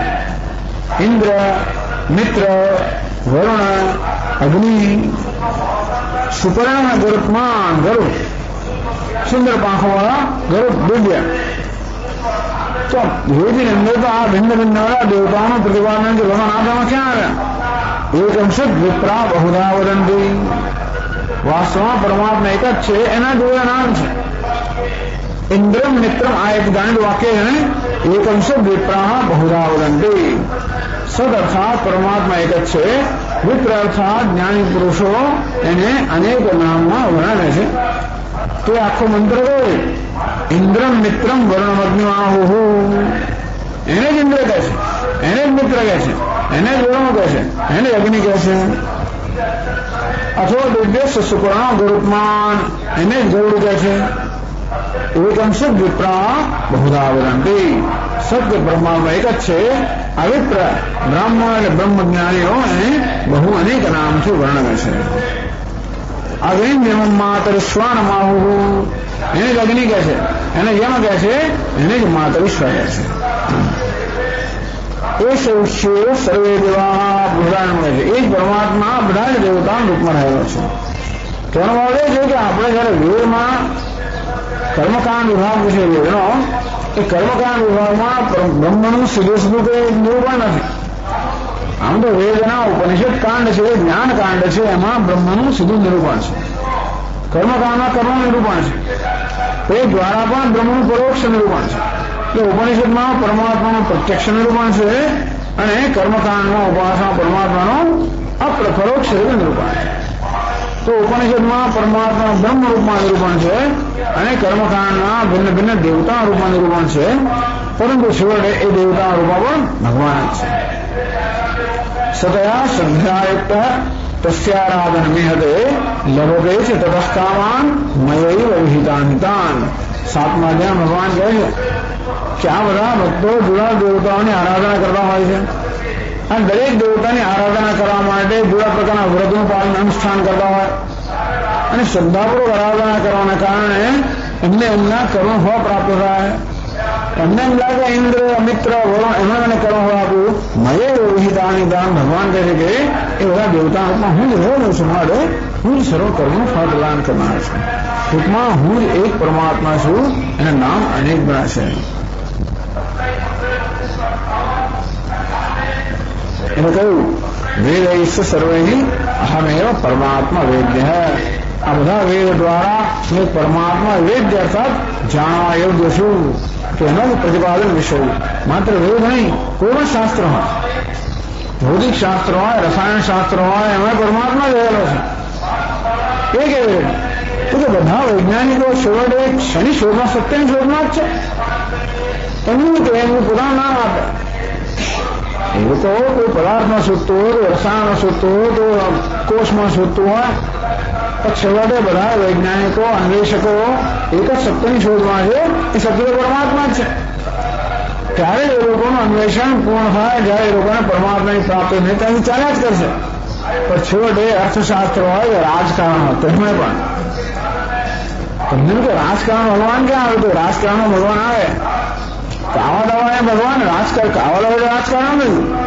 રાજકારણ રાજ્ય કરવાની પદ્ધતિ, ધ્રુવા નીતિ, એ બધાની અંદર પણ ખરેખર તો એક પ્રકારની વ્યવસ્થા ઉત્પન્ન કરવાનો હેતુ છે, એક પ્રકારની સંભાળતા ઉત્પન્ન કરવાનો હેતુ છે. એ સંભાળતા ભગવાન જ છે.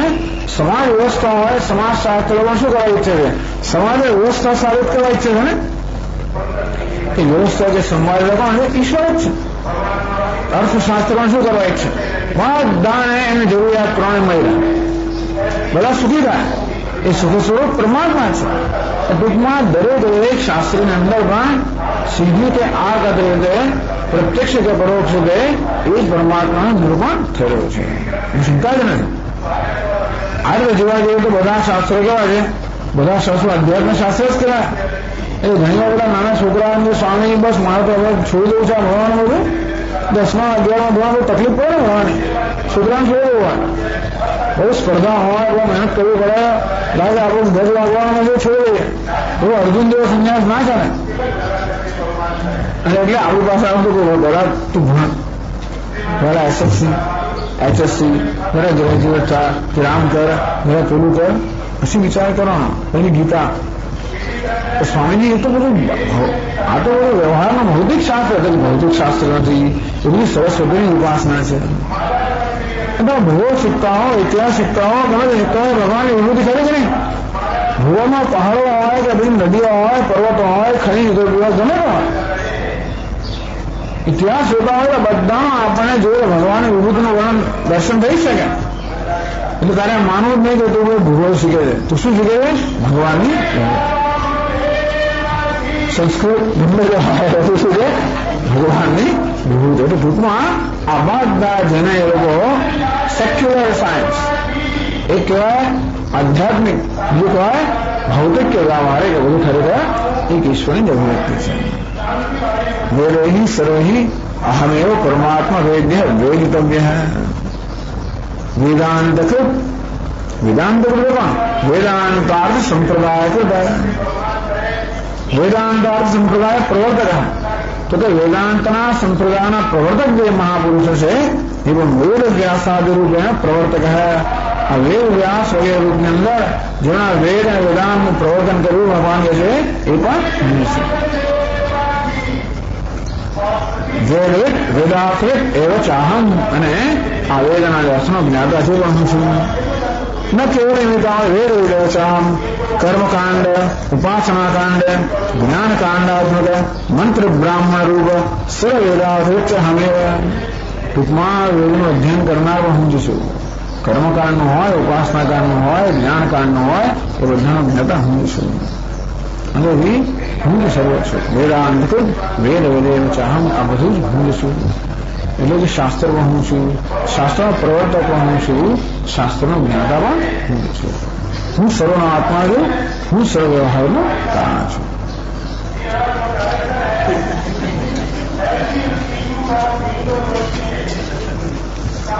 ઓમ પૂર્ણમદ પૂર્ણમિદં પૂર્ણાત પૂર્ણમુદચ્યતે પૂર્ણસ્ય પૂર્ણમાદાય પૂર્ણમેવાવશિષ્યતે. ઓમ શાંતિ શાંતિ શાંતિ. શંકરં શંકરાચાર્યં કેશવં બાદરાયણં सूत्रभाष्यकृतौ वन्दे भगवन्तौ पुनः पुनः. ईश्वरो गुरुरात्मेति मूर्तिभेदविभागिने व्योमवद्व्याप्तदेहाय दक्षिणामूर्तये नमः.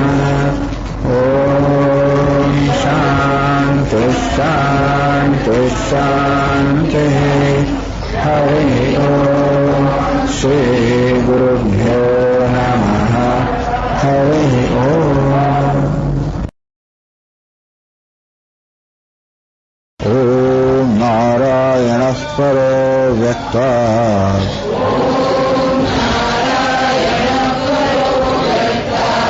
अण्डमव्यक्तसम्भवम् अण्डस्यान्तस्त्विमे लोकाः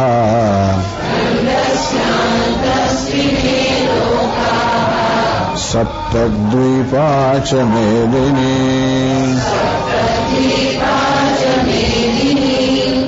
सर्वस्य चाहं हृदि सन्निविष्टः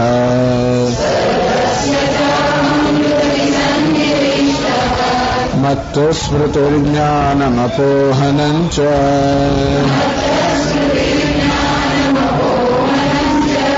वेदैश्च सर्वैरहमेव वेद्यः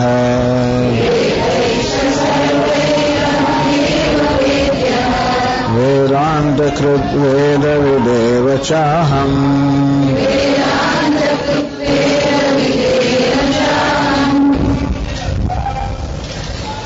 सर्वस्य च हृदि अहम सन्निविष्ट है.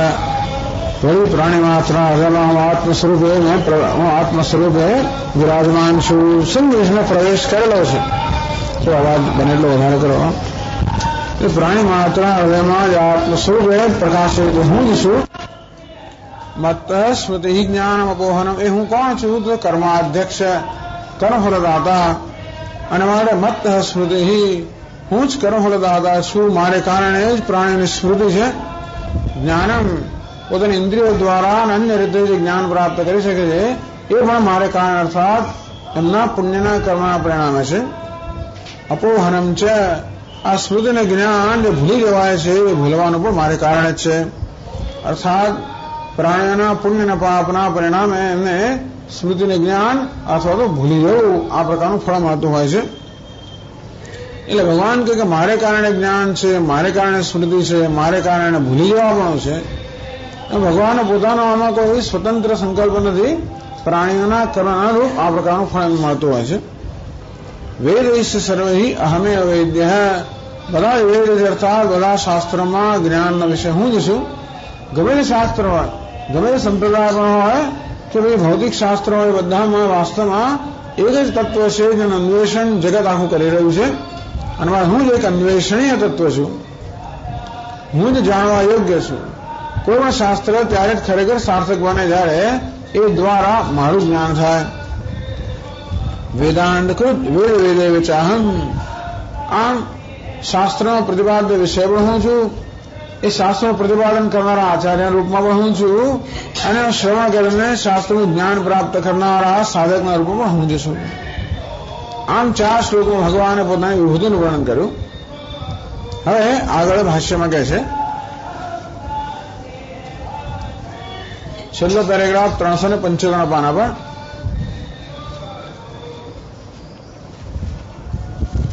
ભગવતઃ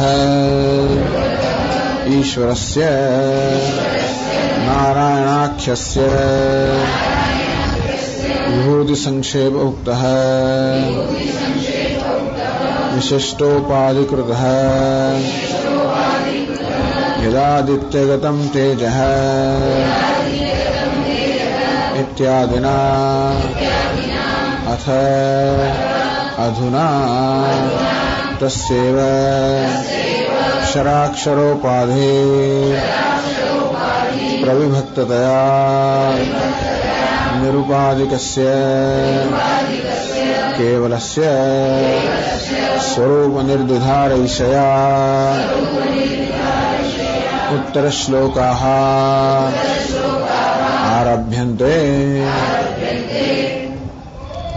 ભગવતઃ ઈશ્વરસ્ય નારાયણાખ્યસ્ય, ભગવાન ઈશ્વર છે અર્થાત સર્વ શાસક છે. નારાયણાખ્યસ્ય, નારાયણનું નામ છે. વિભૂતિ સંક્ષેપ ઉક્ત, છેલ્લા 4 શ્લોકોમાં ભગવાન નારાયણ જે સમગ્ર જગતમાં ઈશ્વર છે અર્થાત સર્જક છે, પાલક છે, સંહારક છે. વિભૂતિ સંક્ષેપ, સંક્ષેપમાં ભગવાન નારાયણની વિભૂતિનું છેલ્લા 4 શ્લોકોમાં વર્ણન કરવામાં આવ્યું. યદાદિત્યગતમ તેજ, એ શ્લોકથી મળીને આ 15મા શ્લોક સુધી છેલ્લા 4 શ્લોકમાં ભગવાનની વિભૂતિનું વર્ણન કરવામાં આવ્યું. અને મુખ્યત્વે એમ કહેવામાં આવ્યું કે ભગવાન સર્વનો આત્મા છે, સર્વાત્મત્વમ સર્વ વ્યવહાર આસ્પદત્વમ. તો ભગવાન સર્વનો આત્મા છે અને સર્વ વ્યવહારનો આસ્પદ છે, અર્થાત સર્વ વ્યવહારનો આશ્રય છે. એને કારણે સર્વ વ્યવહાર શક્ય છે. એ સર્વનો આત્મા છે, એને કારણે જ સર્વ વ્યવહાર છે. આ પ્રકારે ભગવાને પોતાની વિભૂતિનું છેલ્લા 4 શ્લોકોમાં સંક્ષેપમાં વર્ણન કર્યું. અથવા અધુના તસ્યૈવ ક્ષરાક્ષરોપાધિ પ્રવિભક્ત થયા, એ પરમાત્માનું હવે વળી પાછું વર્ણન કરે છે. તો ઉપાધિ વિશિષ્ટ ઉપાધિકૃત વિભૂતિ સંક્ષેપ, ભગવાને વિશિષ્ટ ઉપાધિ આદિત્ય, સૂર્ય, ચંદ્ર, અગ્નિ એ પ્રકારની ઉપાધિ દ્વારા ભગવાન જગતને પ્રકાશિત કરે છે. પૃથ્વી ઉપાધિ દ્વારા ભગવાન સમગ્ર જગતને ધારણ કરે છે. ચંદ્રરૂપી ઉપાધિ દ્વારા ભગવાન આ બધી વનસ્પતિનું પોષણ કરે છે, એમને રસમતી સ્વાદિષ્ટ બનાવે છે. આ ઉપાધિ દ્વારા વૈશ્વાનર ઉપાધિ દ્વારા, જઠરાગ્નિ ઉપાધિ દ્વારા ભગવાન સર્વને પચાવે છે. સર્વના આત્મા રહેલો કર્માધ્યક્ષ કર્મફળદાતા ભગવાન બધાને સ્મૃતિ, જ્ઞાન, અપોહન પ્રદાન કરે છે. આમ ભિન્ન ભિન્ન ઉપાધિ, ભિન્ન ભિન્ન વેશ પહેરીને ભગવાન આ પ્રકારે ભિન્ન ભિન્ન પ્રકારનું કાર્ય કરી રહ્યો છે. એ રીતે ભગવાનની વિભૂતિનું વર્ણન કરવામાં આવ્યું. તો એમ તો ભગવાનની ઉપાધિનો કોઈ અંત જ નથી. ભગવાનની ઉપાધિઓ અંત ના હોવાને કારણે અનંત ઉપાધિ છે, માટે ભગવાનની વિભૂતિ અનંત છે. એટલે બધાએ ભગવાનની બધી જ વિભૂતિઓ જે છે એને બધાને પિંડીકરણ કરે છે. બધાનો જાણે કે સંક્ષેપમાં સમાવેશ થઈ જાય માટે. અધુના તસ્યૈવ, અક્ષરાક્ષરોપાધિ પ્રવિભક્તયા. તો આદિત્ય, સૂર્ય છે, ચંદ્ર છે, અગ્નિ છે, બધી અનેક ઉપાધિ છે, એ તો ખરું. તો એ બધી ઉપાધિને હવે બે વિભાગમાં નીચે નાખવામાં આવે છે, ક્ષર અને અક્ષર. ક્ષર એટલે જે વિનાશશીલ છે, અક્ષર થાય અવિનાશી છે. આ બે પ્રકારની ઉપાધિમાં, એટલે બધી જ ઉપાધિ છે નામ રૂપાત્મક, એના બે વિભાગમાં વિભાજન કરવામાં આવે છે, ક્ષર અને અક્ષર. કાર્ય અને કારણ. ક્ષર એટલે જે પરિવર્તનશીલ છે, વિનાશી છે કાર્ય. અક્ષર અર્થાત જે પરિવર્તન રહિત છે, અથવા જેનો નાશ નથી, અવિનાશી છે, એટલે કે કારણ. આમ ક્ષરાક્ષરો ઉપાધિ પ્રવિભક્ત થયા.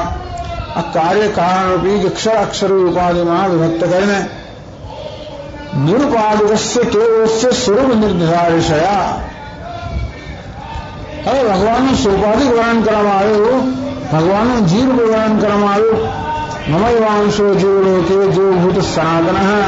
ભગવાન કેવી રીતે આ વ્યક્તિગત ઉપાધિ સંયોજાયને જીવ વ્યવહાર કર્યો છે વર્ણન કર્યું, અને સમષ્ટિ ઉપાધિ સંયોજાયને કે ઈશ્વર રૂપે વ્યવહાર કરી રહ્યો છે જગતનો અને જગતનો આત્મા, એ વર્ણન કર્યું.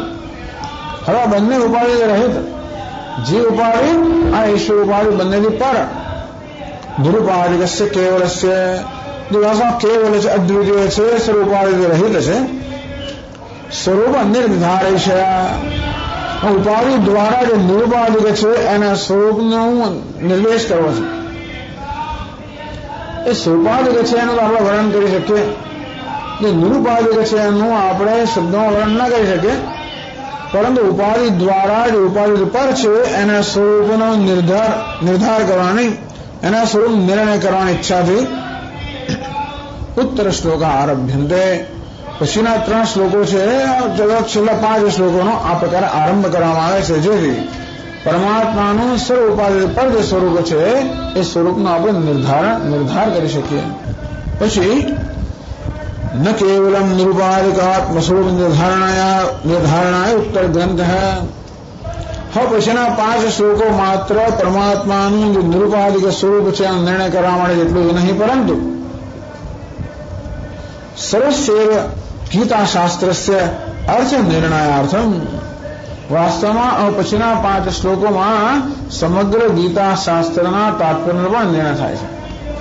એ વસ્તુ આગળ ભાષ્યકારે છે પછીના વાક્યમાં.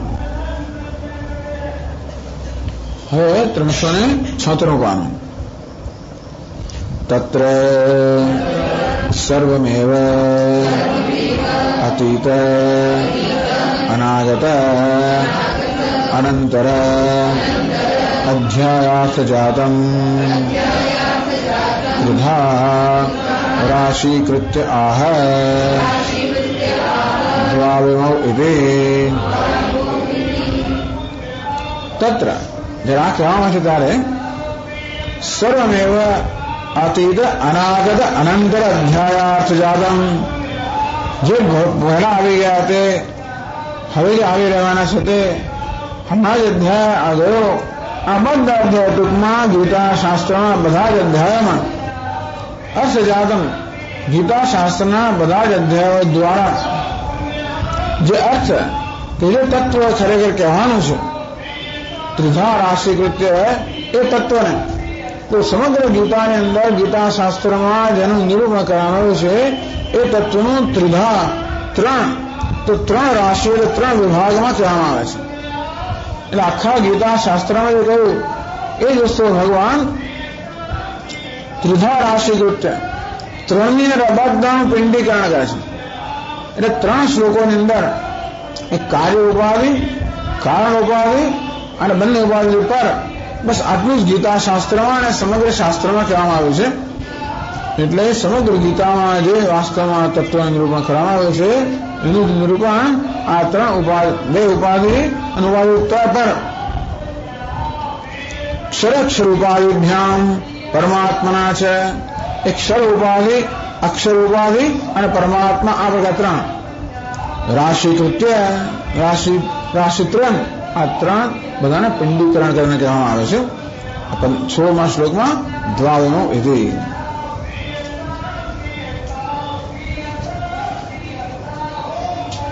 એટલા જ માટે કે બધી મર્યાદાઓ બધા દોષ બધું અશુદ્ધ દ્વારા માત્ર ક્ષર ને અક્ષર ઉપાધિમાં છે. અને પરમાત્મા જે ક્ષર ને અક્ષર કારણ કારણ બંને ઉપરનું અધિષ્ઠાન છે એ બધી મર્યાદાઓથી બધા દોષથી અસ્પૃષ્ટ છે. એ કહે છે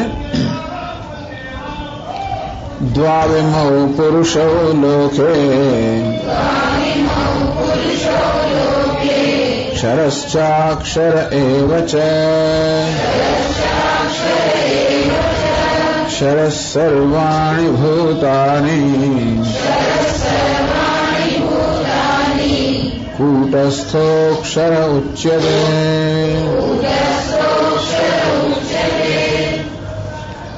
દ્વૌ ઇમૌ પુરુષો લોકે, આ લોકમાં જગતમાં બે પુરુષો છે. ક્ષરશ્ચ અક્ષર એવ છે. અક્ષર અને અક્ષર આ બે પુરુષો આ જગતમાં છે. ટૂંકમાં સમગ્ર જગત આ બે પુરુષોનું બનેલું છે. ક્ષર પુરુષ, અક્ષર પુરુષ. એ કોણ છે? ક્ષર સર્વાણી ભૂતાની, જેને ક્ષર પુરુષ કહેવામાં આવે છે. સર્વાણી ભૂતાની, આ સર્વ પ્રાણીઓ કે સમગ્ર ભૂતમાંથી બનેલું જગત એક ક્ષર પુરુષ છે. કૂટસ્થ અક્ષર ઉચ્ચતે, અક્ષર કોને કહે? જે કૂટસ્થ જૈસા આ સર્વભૂતોનું કારણ છે એ માયાને કૂટસ્થ કહેવામાં આવે છે. કાર્ય અને કારણ એ સમજાવે છે ભાષ્યમાં. દ્વૌ ઇમૌ પૃથગ રાશીકૃતો પુરુષો ઇતિ ઉચ્યતે લોકે સંસારે ક્ષરશ્ચ ક્ષરતિ ઇતિ ક્ષરઃ વિનાશી एको राशिः अपरः पुरुषः अक्षरः तद्विपरीतः भगवतः मायाशक्तिः क्षराख्यस्य पुरुषस्य उत्पत्तिबीजम् अनेक संसार जंतु कामकर्मादि संस्काराश्रयः अक्षरः पुरुषः उच्यते. क्षरश्च सो द्वौ इमौ આ બે પૃથક રાશિકૃતો બંનેને જુદા પાડીને કહેવામાં આવે છે. પુરુષો ઉચ્ચેતે લોકે, આ જગતમાં બંનેને પુરુષ કહેવામાં આવે છે. આમ પુરુષ નદ ચૈતન્ય કે પૂર્ણ પરમાત્મા એવો થાય એમ કહી શકાય. જે ક્ષર છે અને અક્ષર છે બંને વાસ્તવમાં પરમાત્મા જ અભિવ્યક્ત છે. જો પરમાત્મા એક અનદ્વિત તત્વ હોય તો જેને આપણે ક્ષર કહીએ અક્ષર કહીએ એ પરમાત્મા જ છે. પણ એ પરમાત્માનું સ્વરૂપાધિક સ્વરૂપ છે. આ પરમાત્મા નિરુપાધિક પર છે. એટલે ક્ષર ક્ષરતી ક્ષર વિનાશી, જેનો ક્ષર થાય ક્ષય થાય નાશ થાય ક્ષર કહેવામાં આવે છે. એટલે એક પરમાત્માનું વિનાશી સ્વરૂપ છે, પરિવર્તનશીલ સ્વરૂપ છે. અપર અક્ષર તદ વિપરીત, અક્ષરમાં અનર્થ ક્ષર વિપરીત. જે છે એ નકારાત્મક ઉપસર્ગ છે એના જુદા અર્થ જોડાવે છે. એના તો કરવામાં વિપરીત. એક ક્ષર છે, બીજો ક્ષર કરતા વિપરીત અક્ષર છે. એક વિનાશી છે, બીજો અવિનાશી છે. ભગવત માયાશક્તિ, શંકરાચાર્ય મહારાજ કહે છે કે અક્ષર શબ્દનો અર્થ અહીંયા માયા થવો જોઈએ. ઘણો વિવાદ છે. અક્ષરનો શું અર્થ કરવો? અક્ષર પુરુષોત્તમ, અક્ષર પુરુષોત્તમ વાળાનો અર્થ જુદા કરવો હોય. પણ અક્ષર અને પુરુષોત્તમ, તો અક્ષરનો શું અર્થ કરવો?